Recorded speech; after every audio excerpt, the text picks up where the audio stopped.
Salut à tous, aujourd'hui nouvelle vidéo sur mon retour d'expérience après 1 an en société. Donc ça fait plus d'1 an que je suis passée en société et c'est vrai que cette année j'ai reçu énormément de questions par rapport à ça. Pourquoi? Parce que la plupart des gens en réalité sont en micro-entreprise et du coup le fait d'être en société ça intrigue pas mal les gens et les gens ont beaucoup de questions, ce qui peut se comprendre parce que tout le monde ne connaît pas les différentes spécificités. Donc vous m'avez posé pas mal de questions sur Instagram, j'avais fait un sondage à moitié il y a un mois pour que vous me posiez vos questions. Donc on va essayer de répondre dans la mesure du possible à vos interrogations. On n'est pas non plus, je le redis, on n'est pas expert comptable, mais on commence quand même à avoir des notions et on parle régulièrement avec notre experte comptable, donc on sait, enfin, on vous invente pas des trucs quand on dit des trucs, c'est elle qui nous le dit ou quoi. On a classé les questions des personnes, il y a plusieurs thèmes, des fois c'est un peu des questions générales, il y a des questions sur la comptabilité, des questions sur le fait de se payer, il y a beaucoup de questions sur, on va dire, la comparaison entre une société et une micro-entreprise. Donc voilà, on va commencer sans plus tarder parce qu'il y a pas mal de questions. Là pour les questions, il faudra que tu fasses apparaître un pop-up. Un pop-up? Bah je sais pas, genre tu feras un truc stylé pour que ça fasse des animations. Ah bah. Je vais commencer par tout ce qui est, là on m'a posé une question. Comment ça se passe pour se verser un salaire? Ça va dépendre de votre statut, mais en général on va dire que c'est à peu près la même chose. Hein. C'est soit vous allez vous salarier dans votre entreprise, donc après en SAS et si vous êtes en SARL c'est différent. En gros, en SAS, vous êtes un assimilé salarié, du coup, vous avez vraiment les mêmes droits qu'un salarié. Donc, si vous versez un salaire, pour vous donner un exemple, si vous voulez vous verser 1000 €, vous donnerez en gros 1800 €. Donc, 1000 € sur votre compte et 800 € à l'État. Donc, c'est la manière de se rémunérer qui coûte le plus cher. Mais si vous voulez être protégé comme un salarié, bah, c'est le mieux actuellement. Ouais. Voilà, et après la SARL, c'est pas pareil. Pas trop, on n'est pas en SARL, donc je pourrais pas vous donner plus d'infos sur ce statut, mais je sais juste que vous avez un statut de travailleur indépendant. C'est un peu le même statut qu'en réalité qu'en micro-entreprise, hein, je crois. Je sais pas. Elle est là. Je sais pas. Et après, du coup, la deuxième manière, donc là, je vous donne les deux plus grosses. Après, il y a sûrement d'autres choses, les gars, mais je m'y connais pas forcément en tout ce qui est optimisation. Bah, d'autres choses. Ouais, c'est ça. Et du coup, la deuxième, du coup, c'est les dividendes. Donc, je pense que les gens utilisent le plus en société parce que fiscalement, c'est le plus avantageux. Donc, les dividendes, en gros, c'est sur une année, vous allez avoir votre résultat net. Donc, en gros, votre bénéfice à l'année. Et sur ce bénéfice-là, vous allez pouvoir choisir de vous rémunérer une partie en dividendes. Du coup, les dividendes, en gros, vous donnez 30% à l'État. Du coup, c'est assez avantageux fiscalement. Après, vous n'avez pas tous les avantages à côté que vous avez quand vous êtes salarié. Mais bon, voilà, à vous de choisir. Donc, peut-on changer quand on veut en faisant une démarche si on gagne moins ou plus? Genre, exemple, tu commences à 500 balles et tu veux verser plus. Donc ça, oui, les gars, vous faites comme vous voulez, surtout si vous êtes salarié. Si bah, vous dites à la personne qui gère le social... Ouais, et les salaires, vous lui dites bah voilà écoute ce mois-ci j'augmente et elle adapte et après, on faudra pas s'étonner quand l'URSSAF il vous prélève. Hein. Ouais, par contre l'URSSAF il vous prélèvera fort si vous payez plus. Tous les mois j'ai l'URSSAF qui me prélève. Bon sur un alternant c'est rien à voir avec un salarié basique. Mais voilà, vous avez une petite info, vous êtes prélevé. Donc je crois que les questions sur le salaire c'est bon, ou alors j'en ai peut-être mis ailleurs. Là on a une question intéressante. Est-ce qu'on peut passer en société quand on est mineur? Et bah justement, bah si. Ah bon. Mais en ton nom? Non, mais... Ah bah voilà, bah tu peux non, pas mais passer en société. oui, mais c'est la seule solution actuellement légale quand vous êtes mineur et que vous voulez déclarer, c'est de passer en société. La société ne sera pas à votre nom, mais ce sera un représentant légal qui sera en gros directeur. C'est pas votre société. Hein. C'est pas la vôtre, mais quand vous, par contre, quand vous aurez 18 ans, en gros, c'est juste une question de papier. Hein. Vous signerez un papier et vous repasserez directeur en gros ou PDG. Ensuite, on avait des questions par rapport à tout ce qui est comptabilité. Donc là, du coup, ça va plus être moi, mon expérience. Donc, comment tu gères les factures et la comptabilité? Donc, elle dit ouais, mon expérience, mais elle fait pas la compta. Donc ouais, non, oui, c'est Iris du coup qui va plus répondre à cette question. Parce alors, comment tu gères les factures? Bah, ça va vraiment dépendre de votre, de qui vous choisissez comme comptable et expert comptable, parce que. Bah, choisissez un expert comptable, déjà, c'est mieux quand même. Bah ouais. Mais du coup. En fait, nous, on a vu notre expert comptable, elle nous a dit vous allez faire avec tel logiciel. Donc nous, c'est mon expert en gestion, ça s'appelle. Du coup, maintenant, ce que je fais, c'est que je fais une fois par mois la comptabilité du mois d'avant. Donc là, imaginons par exemple, on est au mois d'octobre, bah, je m'occupe de la comptabilité de tout le mois de septembre. Et du coup, ce que je fais, c'est que j'imprime les relevés de compte et je pointe toutes les opérations une par une pour avoir les factures. Donc par exemple... Il y a des factures, c'est Julia qui les a, donc là je vais lui faire une petite liste. Et après pour les factures Vinted, donc j'ai demandé à notre comptable et elle veut bien qu'on lui donne les reçus. Du coup bah je vais juste aller sur notre mail et je vais télécharger tous les reçus. Donc si vous voulez savoir comment je rentre mes chiffres, on a un Excel bien détaillé en vrai. Après, Voilà, je sais qu'il y en a tout qui... relié et tout. Il y en a qui font sur Notion. Notion c'est pas mal, mais c'est ultra dur je trouve de mise en place. Hein. J'ai essayé de m'en servir, je comprends pas. Ouais, donc Iris fait bien l'Excel, donc nous on reste sur Excel. Les gars, première chose quand vous êtes en société, ça c'est un retour d'expérience en 1 an. C'est que bah, niveau compta de 1 et niveau... Bah si on peut dire compta pur, tout ce qui est facture et tout, et compta plus tableau et tout, dès la micro, logiquement, vous êtes censé déjà faire des tableaux. Ah, si vous en faites pas, faut s'y mettre. Faut s'y mettre, parce que si vous passez en société, ça va piquer, les gars. Parce qu'en société, c'est une toute autre gestion. C'est vraiment... Après, il y en a beaucoup où le comptable fait tout. Ça veut dire que ça coûte plus cher, et ça veut dire qu'en gros, le comptable, vous allez juste lui fournir les factures, et lui, il va faire tout le taf de pointer et tout. Nous, en gros, on fait tout ce taf-là, après, on paye moins cher. Après, je connais des gens qui payent pas cher, le comptable fait tout, mais c'est des comptables en ligne. Nous, notre comptable, on la connaît, elle est juste à côté, donc... Ouais, c'est franchement bien d'avoir des rendez-vous, des fois, quand ouais, des rendez-vous pas clairs. Alors après, des fois, tu peux avoir des visios, mais je sais pas, c'est pas pareil. C'est pas pareil. Voilà. Du coup, pour revenir à la comptabilité, ça te prend combien de temps par mois, et le comptable coûte combien? Voilà, donc pour ramener au coût, et à combien de temps ça nous prend? Ça me prend combien de temps par mois? Bah ça dépend, en fait, de combien de temps, enfin... Des fois, je vais m'y mettre pendant 1 semaine, mais je vais pas faire que ça pendant 1 semaine. Hein. Je vais faire 2 heures par jour, grand max, et voilà. Mais du coup, ça peut me prendre assez longtemps, parce que des fois, il suffit qu'elle me donne pas les factures sous 1 semaine, bah va falloir que j'y revienne. Après, des fois, il y a des trucs... C'est les achats Vinted, en fait, ça fait beaucoup de transactions. Et du coup, en vrai, si je m'y mets vraiment, bah, que je fais que ça en 1 fois, bah du coup, j'ai dû faire ça la semaine dernière. Ouais. Du coup, ça m'a pris 1 jour et demi en tout. Mais ouais, on va dire, ça peut prendre de 1 jour à 1 jour et demi en faisant vraiment que ça. Parce qu'il y a vraiment pas mal de choses à faire, des fois on se rend pas compte. Ouais, et c'est parce que dans mon cas, vu que je fais beaucoup d'achats bot Vinted, bah ça demande plus de travail. Parce que s'il n'y avait pas Vinted, très rapide. Ce serait que de l'achat grossiste. Donc pour le coup, si vous faites ça, franchement, il n'y a pas grand chose à faire. Après, si vous êtes comme moi, bah votre compte il a plein de mouvements. Et ça, par contre, les comptables ils kiffent pas aussi. Ça veut dire que si vous dites à votre comptable, j'ai plein de mouvements, ils vont vous dire ouais, t'es un cas. Parce qu'on est un peu des cas complexes en vrai dans le resell, on n'est pas des cas faciles. Donc il y a des comptables qui peuvent vous refuser pour ça. Et combien, du coup, ça nous coûte la comptabilité? Nous, on paye 200 € TTC par mois.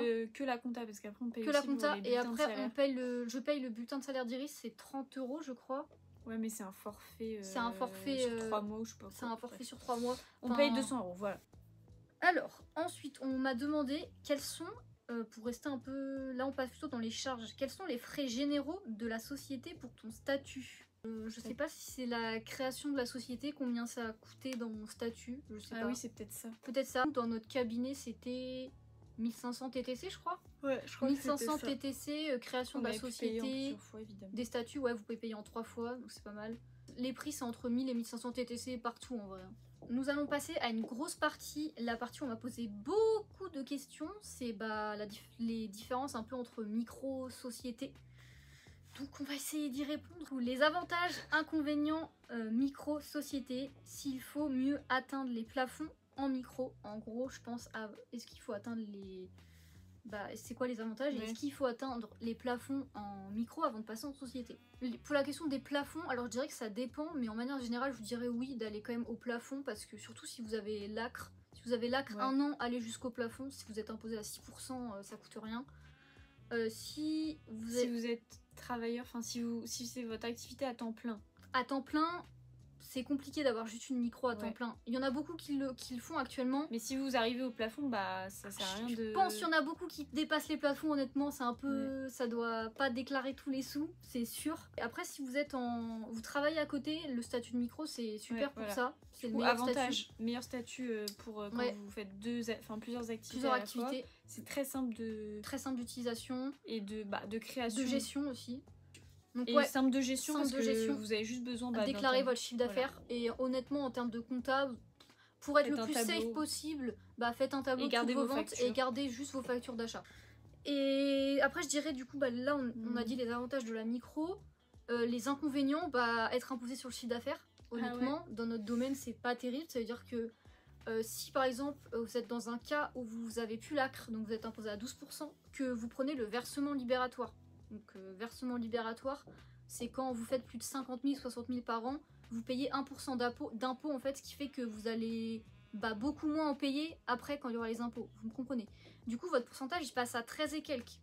Donc 13% sur ton chiffre d'affaires, si tu marches pas à x2,5, x3, c'est compliqué, ou alors faut beaucoup vendre, mais si tu vends beaucoup, tu vas vite atteindre les plafonds. Tu peux pas déduire tes charges et tout, ça c'est, voilà, pour moi c'est les deux gros trucs. Ouais.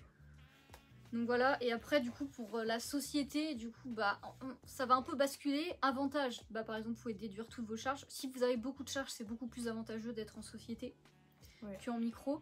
Vous êtes imposé sur votre bénéfice annuel, alors non, votre résultat annuel, parce que vous avez beau faire des très beaux bénéfices, ce qui compte, c'est pas le bénéfice à la pièce. C'est vous allez enlever toutes vos... Vous allez avoir toutes vos rentrées d'argent et vous allez enlever toutes vos sorties. Et vous verrez qu'en général, il reste pas grand chose à la fin, au final. Parce que quand vous avez beaucoup de charges, c'est assez dur à gérer. Donc ça reste un avantage. Après, on peut mettre dans les inconvénients que c'est beaucoup plus difficile de gestion, forcément. Et que si par rapport par exemple même à la compta, faut pas trop faire d'erreurs et tout. Par exemple, pas faire d'erreurs. Surtout si vous avez la TVA. Voilà, si vous avez la TVA, ça va avoir des grosses conséquences si vous vous trompez. Même en micro, du coup, si vous avez la TVA, ça revient au même, mais bon, en micro, c'est moins Après, fréquent. Honnêtement, aussi, en inconvénient, moi, je le donne pour les deux. La TVA, dans notre domaine, honnêtement, c'est pas très avantageux. Nous, Donc, c'est le caca, les gars. Donc, la TVA, malheureusement, c'est pas un grand atout. Moi, je pensais qu'au début, ça allait être bien, mais voilà. Au final, si vous êtes en société, prenez... ça dépend de vos achats, mais nous, dans notre situation, en tout cas, c'était pas ouf. À quel moment je dois passer en société, donner des J'avais mis donner des exemples pour vous donner un peu des cas pratiques. Je sais pas, faudrait mettre des petits tableaux. Mais ça rejoint un peu la question... La question d'avant. Ouais, alors on a plusieurs questions. Est-ce que pour le même chiffre d'affaires, il est plus intéressant d'être en société ou en auto? Donc en auto, en micro. Pour un cas de figure comme le mien, je pense que... Oui, comme le mien, moi... Avec charge employée. Honnêtement, si... Alors après, dans mon cas, les gars, sachez qu'en SAS, on peut avoir une société et une micro-entreprise. Je lâche ça. Mais on va partir du... Oui. Mais on va partir du principe que si je dois avoir un des deux, dans mon cas, c'est plus avantageux d'avoir une société. Pourquoi? Parce que juste parce que j'ai des charges. Juste parce que j'ai au moins... Moi, j'ai mini 2000 balles de charges par mois qui tombent. 2500. 2500.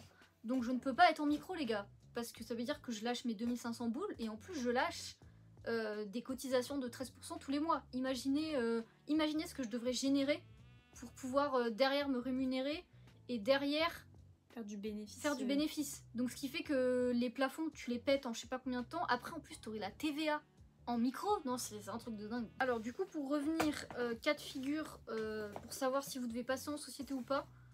Premier cas de figure, si vous faites environ, on va dire, allez, plusieurs fois d'affilée 90 000, je crois que d'ailleurs si vous faites...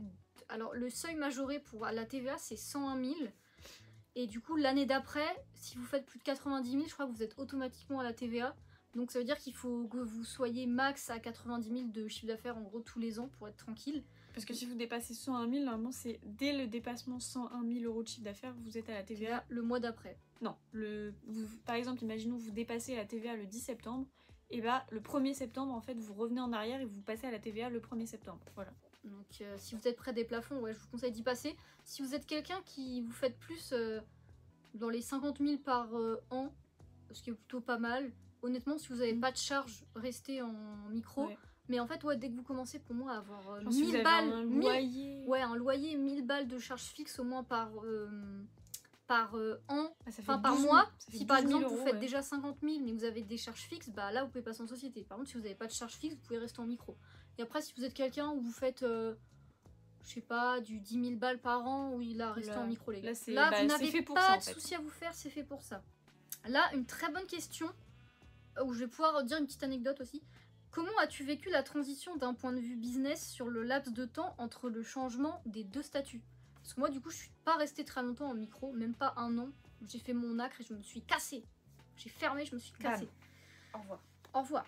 Du coup, je suis passée en société très vite et passée en société très vite. ça change complètement.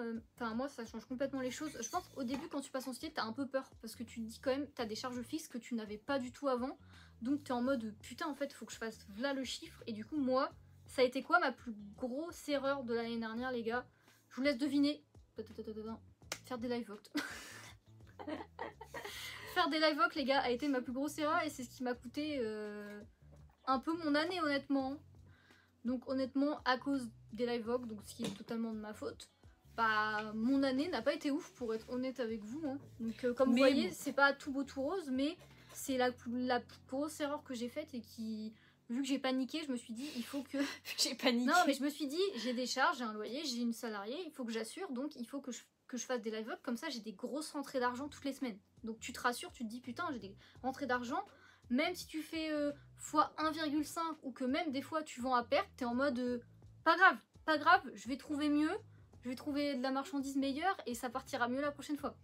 Sauf que honnêtement, les gars, sur Vogt, si vous achetez pas à des prix maintenant sur des items basiques, si vous avez pas des prix de zinzin, pour être honnête, c'est pas du tout rentable, mais pas du tout. Et moi, je sais pas pourquoi, je me suis rendu compte un an plus tard. Pourquoi t'as fait ça, Julia? Donc ouais les gars, honnêtement, c'est pas parce que vous êtes en société que il faut se dire l'excuse. Je suis imposée sur le bénéfice, donc les live votes ça va être bien. Donc t'as beau... On revient là-dessus aussi, c'est sûr, par exemple, si vous avez beaucoup de charges en micro et que par exemple, imaginons, vous faites un chiffre d'affaires de 10 000 € et qu'en fait, ce mois-là, vous avez dépensé 11 000, bah en fait, vous êtes en perte de 1 000 € et vous allez quand même payer des cotisations sur les 10 000 alors que vous avez rien gagné, donc, et vous perdez encore plus du coup. Ouais, c'est ça qui est terrible. Ça c'est terrible. Donc en là, fait, ouais. Au moins si on est en perte, je veux dire si on a un bénéfice négatif, donc bah pas un bénéfice mais une nous perte, du coup on paye pas d'impôt, on paye rien. On paye rien du tout. Faut pas se précipiter. Ouais, voilà, et il faut juste bien regarder les chiffres et tout. Bien regarder les chiffres, augmenter la cadence sur Vinted. Il y a plein de techniques pour vendre plus. Voilà ce que je fais cette année, ce que je vous montre dans les... Enfin ce que j'ai commencé du coup à la rentrée, parce qu'honnêtement ma nouvelle stratégie ça fait pas longtemps qu'elle est en place. Mais comme quoi vous me voyez moins sur Vogt, c'est que ça marche. Donc voilà, les live Vogt c'est bien, alors ça reste bien. 1 ou 2 fois par mois pour faire tourner les stocks. Donc sachant qu'en société à la base on n'a pas le droit de vendre à perte. Donc Vogt, ouais, faites-le pour vraiment déstocker si vous n'arrivez pas à vendre sur Vinted, même en baissant vos prix, en republiant. Voilà, ou sinon même faites des... Enfin moi je sais que ce que je fais aussi, c'est des fois je fais des lots. Des fois j'y suis plus gagnante que de faire un live Vogt. Au final, de me taper 1h30 de live pour vendre à des prix peut-être un tout petit peu plus haut, mais le lot, hop, je le vends, je le fous. Faut aussi penser à votre temps. Faut aussi penser au temps en mode... Temps, rentabilité. Ouais, voilà. Donc prochaine question, à quel point faut-il faire plus en société qu'en micro-entreprise pour avoir la même rémunération nette finale? Oh là quand j'ai vu ça, j'étais en mode oula! Alors là, c'est compliqué parce que c'est... Là c'est compliqué parce que rémunération nette déjà c'est pas la même chose. Micro, vous pouvez vous faire des virements en fait, comme ça. Il y a plusieurs types de rémunération encore une fois en société, donc soit salarié, soit moi on peut même pas répondre à la question en fait. Donc c'est compliqué de répondre parce que ça veut dire qu'il faudrait faire... Limite faudrait demander à un expert comptable parce que nous on n'est pas... Donc après tout dépend combien vous payez, mais par exemple on va faire un cas simple, si vous payez 1500 balles avec votre micro et que vous voulez vous payer 1500 €, j'essaie de faire un cas rapide, et que vous voulez vous payer 1500 € par mois en SAS. Après vous allez forcément payer plus en SAS. Hein. Vous allez payer plus en SAS, en société, mais... Beaucoup plus, normal. Mais c'est pas la même chose. C'est pas la même chose. Donc c'était compliqué. Mais dites-vous qu'au niveau des cotisations, vous allez payer moins. Si vous faites un bon chiffre d'affaires, que vous avez un bénéfice sur votre micro et que du coup, par exemple, imaginons à chaque fois tous les mois, vous versez 50% des bénéfices que vous faites. Par exemple, je sais pas moi, vous avez fait 10 000 € de bénéfices et vous versez tous les mois 5 000 €, bah forcément ça va vous coûter moins cher sur votre micro. Hein, parce que vous versez 5 000 comme ça, hop. Prochaine question. Donc là, des questions un peu plus générales. Quelle responsabilité de ton point de vue tu as en plus en société? Bah je trouve que t'as quand même plus de responsabilité parce que dans le cas où tu fais de la merde, ça peut piquer quoi. Après ça dépend en fait sur quoi, bah par exemple si vous avez pas de local tout ça, bah en soi vous avez pas vraiment la responsabilité de vous dire ouais faut que je paye mes charges, je paye mes charges et tout, mais après honnêtement si vous êtes en société sans charge, c'est un peu inutile. Il y a des entreprises par exemple qui payent leurs fournisseurs à 30 jours, des bails comme ça, ou qui reçoivent les paiements des clients à 30 jours. Bon nous c'est un peu pareil avec Vinted, mais c'est pas trop pareil. Mais bref, il y a des trucs comme ça, c'est plus galère parce que voilà. On n'est pas non plus une multinationale avec je sais pas combien de clients, enfin Ouais. vous voyez, donc bon, il y a quand même une responsabilité, mais c'est pas comme Ouais. si vous aviez sur les épaules le Ouais, poids non. d'une entreprise avec C'est son juste- salarié. Hein. C'est juste une petite responsabilité d'avoir un peu de charge par rapport à quand t'es en micro et que t'en as pas. Parce qu'en général, quand t'es en micro, t'en as pas, tu vois, c'est logique. Voilà, Donc, c'est tout en soi. Enfin, c'est tout. Prochaine question. Est-ce que la société a amélioré ta rentabilité? Oui. Après, ça veut pas dire que j'ai fait une bonne année forcément. Dernièrement, on va dire. Ouais, dernièrement. Mais ma première année, c'est pas terrible, les gars. Parce que Parce déjà, que- quand elle était en micro, après, elle faisait des enfin, elle Quand avait j'étais en des petits micro- tableaux, mais bon. Ouais, après, quand On je connaît les gens en micro, les calculs de bénéfices et tout. Eux, ce qui compte, c'est juste le CA et c'est tout. Donc, s'ils font un bénéfice ou pas, limite, il y en a, c'est balèque, alors voilà. Mais en tout cas, cette année, ça s'est quand même amélioré au fur et à mesure des mois. Ouais, ça vient au Au fur niveau et à de la mesure. rentabilité, on va dire, par rapport à, Oui, à la avant. vente de nos articles. Après, bah voilà, il y a des. Il y a toujours des il choses y à a- il y améliorer. a des choses à améliorer. Après, honnêtement, voilà. dans ce milieu-là, la clé, je pense surtout, c'est votre sourcing, à quel prix vous achetez vos pièces et tout. Ouais. Ça joue beaucoup. ça joue beaucoup, honnêtement. Les obstacles rencontrés aux premiers abords. La gestion de trésor. Même Et c'est encore, encore un. même ouais. c'est encore, enfin moi dans mon cas c'est assez, mais je pense qu'il y en a beaucoup, c'est pareil. Hein. Dans ce milieu-là, on est un peu en mode, tu vois une bonne affaire, t'es en mode putain, faut que j'achète et tout. Moi c'est un peu Mais ça la mon trésor, problème. c'est quelque Faut chose qui doser est- les gars, alors qu'en fait c'est des fois, en fait faut se limite, nous on fait ça maintenant, faut se mettre des limites d'achat, se dire si je veux être rentable, Ouais, voilà. il faut pas que j'achète plus de temps. En fait, il faut Donc, vraiment des fois, c'est faire dur. du contrôle de gestion. C'est où, ultra dur. Vous vous fixez des objectifs, par exemple, si vous faites par exemple des moyennes par rapport à tous les mois que vous avez fait, vous vous dites, bon bah là, ma moyenne de chiffre d'affaires ça va être 10 000 euros, donc là je prévois pour ce mois-ci 10 000 euros, et que vous savez que votre coefficient ça va être x2, et bah du coup, va pas falloir que vous commenciez à acheter 6 000 euros, parce que là du coup, bah, vous avez Ça déjà va tout fausser cramé, en votre fait. résultat quoi. Voilà. Donc, par Après, exemple, des fois, c'est normal que certains mois, vous achetiez beaucoup, mais par exemple, le mois d'après, vous achetez pas. Genre, Ouais. par exemple, vous achetez chez un grossiste pour 10 000 balles, un mois, bah le mois d'après, logiquement, vous serez encore en train d'écouler vos 10 000 balles. Parce que, imaginez, vous achetez, je sais pas, enfin, souvent, on est plein, on achète un peu tout le temps, tu vois, mais au final, je sais pas si c'est la meilleure technique. bah ouais, je pense le matériel par exemple, si vous voulez vous acheter du matériel, et forcément bah ouais, la trésor vous en avez pas beaucoup, Ouais. donc c'est surtout ça, ouais. Mm. C'est le manque un peu de fonds pour. Ouais, après, il y a la possibilité de faire des prêts, les gars, aussi. Voilà. Si vous devez changer quelque chose, les erreurs à éviter. Bah, changer quelque chose, j'aurais pas fait autant de live vlog personnellement. J'aurais fait comme j'ai commencé cette année, faire pas mal de Vinted, avoir plusieurs en comptes plus- Vinted, parce que avoir plusieurs comptes Vinted, tu peux répartir tes niches, du coup tu vends quand même plus. Ouais, et en plus, même il y a une période où elle faisait vraiment beaucoup de Vogt, et Ah Vinted, ouais, limite, elle Vinted, avait laissé de J'avais côté. laissé de côté. Après, c'était la période, c'était l'année dernière, en plus, c'était pendant la meilleure période. Le plein Q4, moi j'étais à fond sur Vogt. Et sur Voilà. Vinted, en fait, le Je truc pense que c'est vraiment ça qui nous a mis dans le. Ah, ça nous a mis dans caca. le bain, ouais. Alors que le Q4 l'année dernière, en fait, ils se sont tous fait ban sur Vinted. Et moi, je pense, je me suis dit, ah non, mais c'est sûr, je vais être dans la merde. Donc, je me suis dit, vas-y, je vais rester C'est sur quoi Vogt. Q4? Q4, c'est octobre, novembre, décembre, la meilleure période de l'année. Enfin, Bref, j'ai l'impression que Il y a c'était quand même eu souvent. une période où, ouais, il y a eu des périodes où elle a un peu délaissé Vinted, alors que franchement, c'était pas trop le move à adopter. Mais... Puis moi, tu fais un live Ralph et tout, je sais même pas ce que ça donne. Après, là, moi, par exemple, sur des pièces classiques, vu que j'ai eu des bons prix, si tu veux liquider, je pense que ça irait, ça serait correct. Mais si tu veux refaire des lives tout le temps, honnêtement, sur Vogt, il y a presque plus personne qui en fait. Hein. Ouais. Il reste 2-3 personnes parce qu'elles ont des bons prix d'achat, mais... Ou alors sinon, c'est des vendeurs luxe comme moi qui vendent des pièces de luxe où bah, tu vas faire forcément un peu de marge, mais tu peux aussi vendre à perte parce que c'est des grosses pièces et qu'il faut tomber sur les bons acheteurs. Allez, et on va passer aux dernières questions, des questions un peu plus, soit un peu hors sujet, ou voilà. Donc là, on parle de Vinted Pro. Est-ce qu'on est obligé de passer en Vinted Pro quand on vend des vêtements sur Vinted en tant que micro-entreprise, même si je déclare mon CA à chaque fois? Alors, non. Non, tu t'es Sans pas ça, en fait, obligé. Vinted Pro, c'est en mode, c'est écrit dans le règlement de Vinted, mais c'est pas dans la loi. Donc Ouais, en fait, vous c'est faites pas ce que dans- vous voulez. C'est faites ce juste que vous par voulez. rapport à Vinted.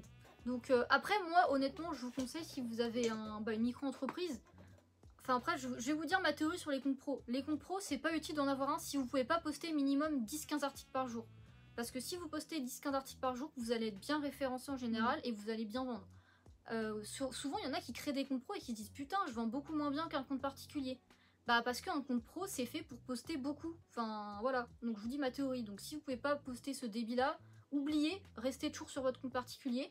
Et un compte particulier, honnêtement, ça débite bien. Après, tu peux pas poster beaucoup d'articles par jour au cas où. Mais après, dès que vous pouvez créer un compte pro, les gars, créez un compte pro à part votre compte particulier parce que dans les conditions générales, vous avez le droit d'avoir un compte pro et un compte particulier. Ce qui fait que vous pouvez continuer à vendre sur les deux et c'est plutôt bien. Et on m'a demandé, est-ce que tu as eu l'ACRE en société? Alors, ça n'existe pas. Je crois que ça n'existe pas. Vous avez l'ARS, je crois que ça s'appelle. C'est pas l'ARE? D'accord, bah alors attends, l'ARS c'est pas le truc de l'aide à la reprise, c'est ça, c'est l'aide à la reprise d'une entreprise. Mais je crois que c'est un truc où si vous avez été salarié longtemps... Ouais, en fait vous pouvez toucher le chômage, ils vous voilà, donnent, ou le SMIC, je sais plus.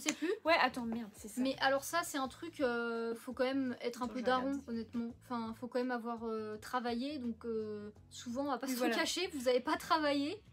Donc en société, non, tu peux pas... Non, en fait, oui, l'ARE c'est un truc... Mais normalement, en fait, il y a un truc qui peut vous verser tous les mois un revenu donc, qui est au SMIC, il me semble, pendant une certaine durée, donc je crois que c'est 1 an.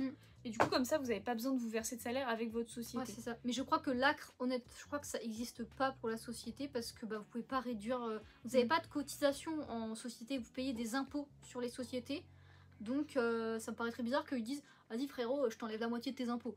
Alors, si vous voulez plus avoir d'impôts, bah faut juste aller vous installer dans des zones... comment on appelle ça? Ah oui, alors petite technique par contre, si vous voulez pas avoir d'impôts en société, alors ça c'est très cheaté parce qu'en vrai moi je le savais pas, il faut aller vous installer dans des zones rurales sensibles. Non, c'est de la... En gros, vous allez dans une zone... Une zone en fait qui est vraiment perdue. Alors voilà, pour redynamiser... En fait, le système est pour but de redynamiser malgré que vous fassiez de la vente en ligne. Et en fait, cette aide, alors elle est masterclass parce que vous n'allez pas payer d'impôts pendant 5 ans les gars. 5 ans, vous êtes exonéré d'impôts.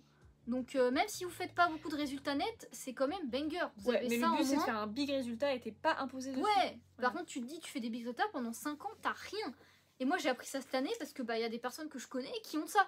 Ils sont dans des bleds, alors par contre faut être dans des bleds paumés de chez paumés. Faut pas avoir peur là, faut être je sais pas par exemple la si diagonale du domicilier, non, je pense que c'est un peu cheaté de faire ça. Ah, je pense que c'est un peu cheaté. Mais honnêtement, il y en a qui ont ce truc là et c'est cheaté. Ouais, ça c'est un cheaté. bon truc. Donc petit tips.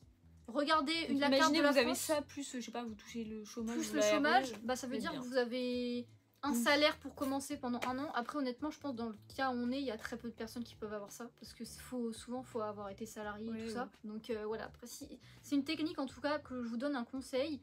C'est regarder pour la zone, je sais plus le nom exact, vous mettez aide, réduction d'impôts pendant 5 ans en société, vous allez avoir une carte normalement de toutes les villes qu'il y a. Ouais, vous pouvez taper les villes et tout, machin. Voilà, et puis bah écoutez, si par chance vous êtes dans une ville là, dans une ville concernée, et bah vous savez comment vous êtes exonéré d'impôts pendant 5 ans. Par contre, vous n'êtes pas exonéré de TVA, attention, si vous avez la TVA. Donc au pire, vous aurez juste la TVA, ce qui est pas... Après, ce qui peut être des gros montants dans notre domaine. Mais c'est quand même cheaté, et si vous pouvez, bah faites un CDD, comme ça vous avez du chômage par an. Bon, bah écoutez, j'espère qu'on aura répondu à toutes vos interrogations. Nous, on va avoir du montage à faire là, parce qu'on a un peu blablaté des fois pour rien. Ouais, on a un peu trop parlé des fois. Donc dites-moi si vous avez des questions, si vous avez des messages aussi, n'hésitez pas. Bon, en Instagram, je réponds pas tout le temps, parce que honnêtement, j'ai pas mal de messages, et des fois, si je réponds aux messages, je perds un peu ma journée. Je sais pas si vous voyez ce que je veux dire. Non, mais c'est vrai, après, des fois, je peux rester longtemps sur Insta, et c'est pas bon. Donc voilà, abonnez-vous les gars, likez la vidéo. Là, on essaye de garder un rythme, une vidéo par semaine ou une vidéo une semaine sur 2. Voilà, donc restez connectés, il y a des vidéos de fou qui arrivent les gars. De fou carrément. Au revoir.